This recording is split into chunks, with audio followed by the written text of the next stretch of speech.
Heto na nga mga chong, marami tayong basketball updates. San Miguel Beermen kontra TNT Tropang Giga Game 1 Prediction. Sino ang makakakuha ng unang panalo? Good news kay Paul Garcia, malaki ang chance na sa wakas ay maipasok na sa lineup ng Ginebra. Magandang balita nga mga chong, isang rookie na matagal-tagal ding hindi nabigyan ng break.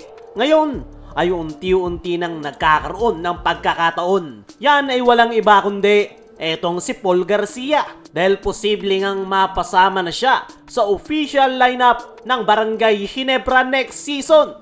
Bakit nga ba? Yan ang pag-uusapan natin. Ito nga si Paul Garcia mga chong ay ang isa sa mga promising rookies ng Ginebra. Galing sa mahusay na collegiate program at mayroong napakataas na basketball IQ.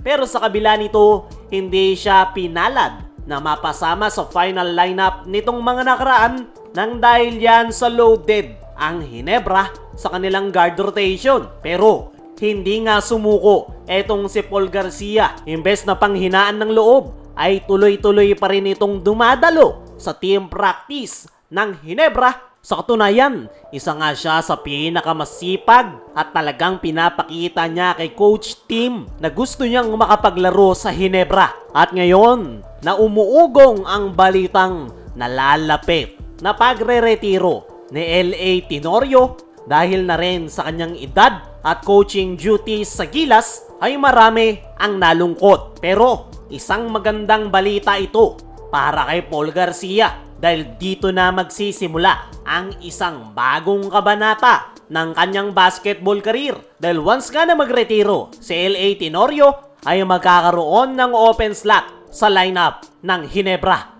At si Paul Garcia nga ang isa sa nangungunang candidate na ipapasok ni Coach Tim sa kanilang lineup. Kilala nga natin itong si Coach Tim. Mahilig ito sa player na masipag at mayroong potensyal. At pasok na pasok sa kriteryang yan si Paul Garcia. Marunong itong mag-orchestrate ng kanilang opensa at paniguradong mayroon na itong knowledge sa kanilang sistemang ginagamit na triangle offense, dahil kahit hindi ito nakapaglalaro ay araw-araw itong nasa practice. At higit sa lahat, isang ang disiplinadong player etong si Paul Garcia, at patunay na lang yung patuloy nitong pagdalo ng practice ng Ginebra kahit pa hindi siya na ipapasok sa active lineup. Sa ngayon nga mga chong ay magkakaroon ng adjustment ang Barangay Ginebra. Sakaling magretiro na talaga si L.A. Tenorio ay malamang sa malamang ay mag-a-adjust na sa starting 5 at makakapasok na dyan si RJ Abarrientos. Kaya yung magiging panibagong backup guard ng Ginebra ay etong si Paul Garcia.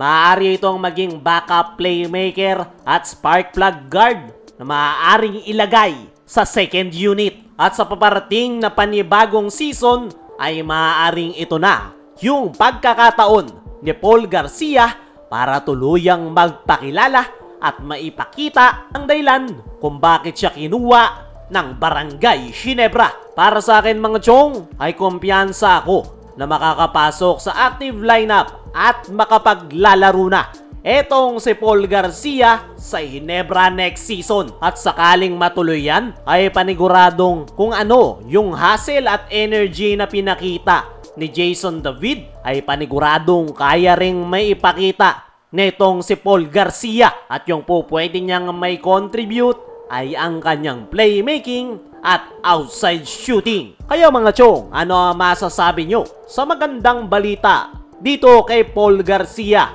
I-comment mo lang dyan sa ibaba. Dumako naman tayo dito sa kabilang balita. San Miguel Beermen kontra TNT Tropang Giga Game 1 Prediction. Sino ang makakakuha ng unang panalo? Ngayong araw nga mga chong ay magsisimula na ang PBA Finals sa pagitan ng TNT at San Miguel Beermen. Kabang-abang nga yung bakbakan ng dalawang kupunan dahil sila nga yung natira ngayong All-Filipino. Para sa San Miguel ay target nila na muling ma-redeem yung kanilang All-Filipino Championship. Pagdating naman sa TNT Tropang Giga, target nila na makuha ang Grand Slam. Kaya naman, i-expect natin na magiging maganda yung bakbakan ng dalawang kupunan. At para sa San Miguel, ang kailangan nga nilang gawin ay tulungan si Junmar Fajardo. Expected nga mga chong na si Junmar ang pinaghandaan ng TNT Tropang Giga.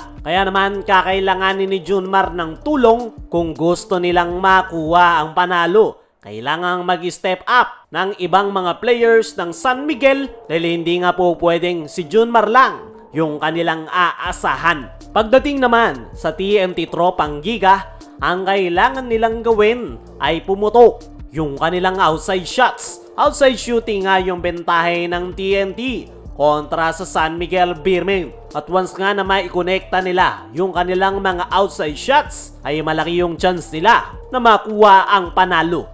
At para sa ating game prediction mga chong, ay gaya ng sabi natin kanina, expect na magiging bakbakan ang salpukan ng dalawang kupunan. Importante nga ang Game 1 dahil kung sino ang makakakuha ng panalo ay agad na makakakuha ng momentum. At tingnan natin sa darating na Game 1 kung sino nga ba ang makakakuha ng panalo. Kaya mga chong, sino sa tingin nyo ang makakakuha ng panalo ngayong Game 1 Finals, San Miguel o TNT? Ano rin yung masasabi nyo sa magandang balita kay Paul Garcia?